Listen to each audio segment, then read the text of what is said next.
One of the coolest things about photopolymer stamps is that they're flexible. Since we're not stuck on a block, let's move away from straight lines and add some curve to our sentiments.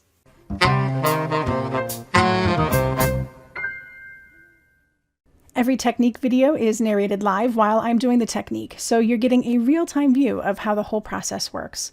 Pull out the supplies I'm using and create right along with me, pausing as you need. Before we get started, don't forget to like this video and subscribe to my channel. I appreciate it. Photopolymer stamps are great. They take up a lot less space. We don't have to worry about wood blocks anymore. And another thing is that they're flexible. So even though sentiment strips are really popular right now, they can be a little boring. So we're going to curve our sentiments to create a really unique look.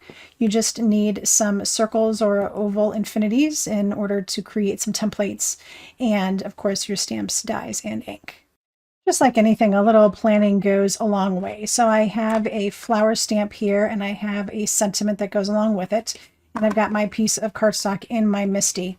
And I need to think about where I want my sentiment to end up to make sure that I have enough room on my cardstock and that I know exactly what I want. So basically I want to have my stamp here and I want to bend my sentiment underneath it. So it's going to be kind of like that.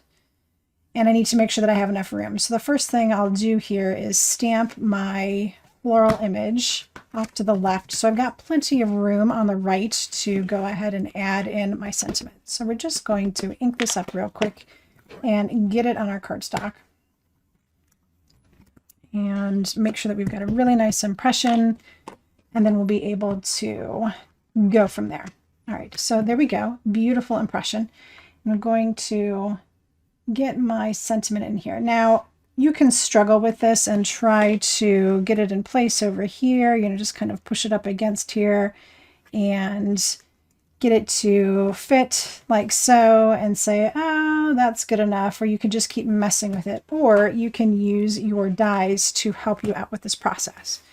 So the first thing I'm going to do in order to use my dies is I'm going to clean off my stamp here. And I also have a piece of window sheet that I'm going to put over my stamp. So this way I can test out my results without ruining this and make sure that I've got it exactly where I want it before I actually stamp on the paper. So this is protected now. And I've got my stamp still on here. So I'm going to take a couple of dies and see which I think is going to be the right size for what I want to do. So if I've got this turned over, and actually I could even just take my stamp off. You don't really need this anymore. I'm just going to use this here. I'm going to take some dies and start exploring. Don't forget you've got your magnet here, so if it starts to kind of be in the way, see how it likes to grab, you might just want to move your magnet out of the way for the moment. So I have a few different sizes here. If I start with the smallest one, you can see that's about the size of the flower, and then you need to figure out how you want to wrap your word around it. Now for this particular word, it doesn't have a lot of descenders, so like little G in the congratulations, that's the only letter that's going below the line. So it's easier to guide this against the bottom of the sentiment. In some cases it's easier to guide it across the top.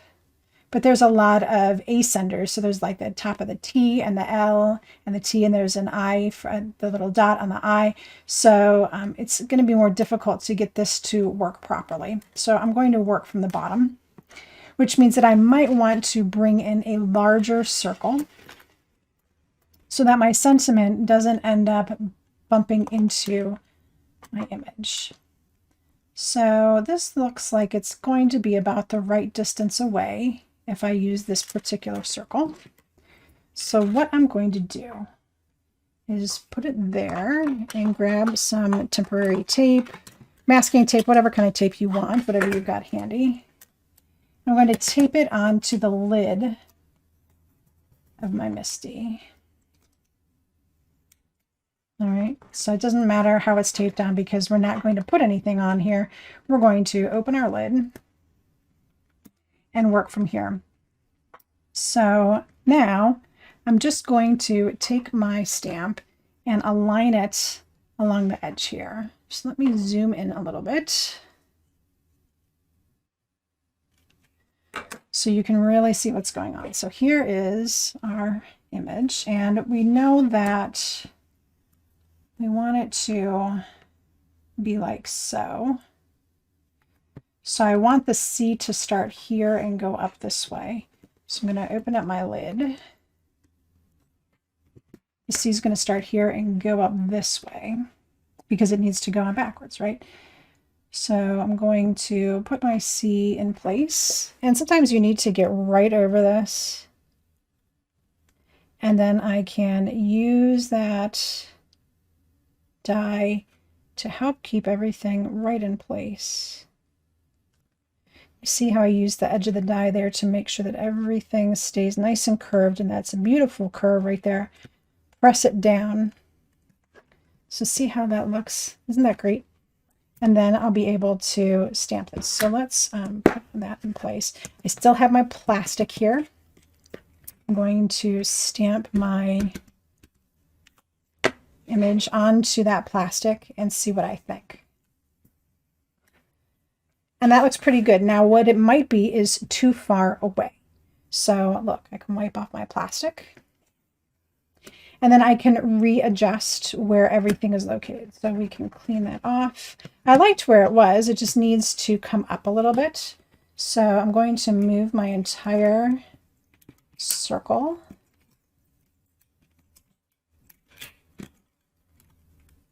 up just a little bit. So now I've got it so it's like about halfway.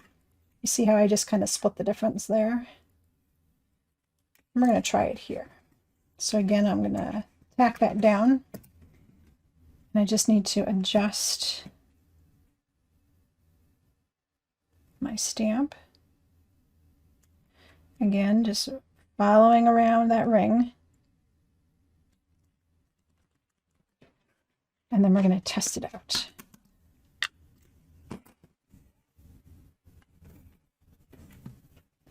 And there we go. So now I've got everything ready to go. Let's take it for a whirl. I've got my cardstock exposed. I'm going to go ahead and ink this up. And stamp.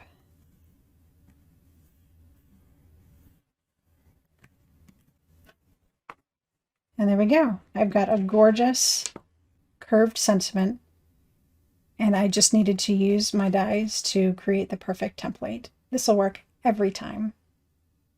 I hope you enjoyed this technique and you add it into your toolbox sometime soon. When you give it a try, share it out on Instagram and tag me at NicoleWattCreates. I always love to see what your creative mind is thinking. Thank you so much for spending a little time with me today, and until next time, happy crafting.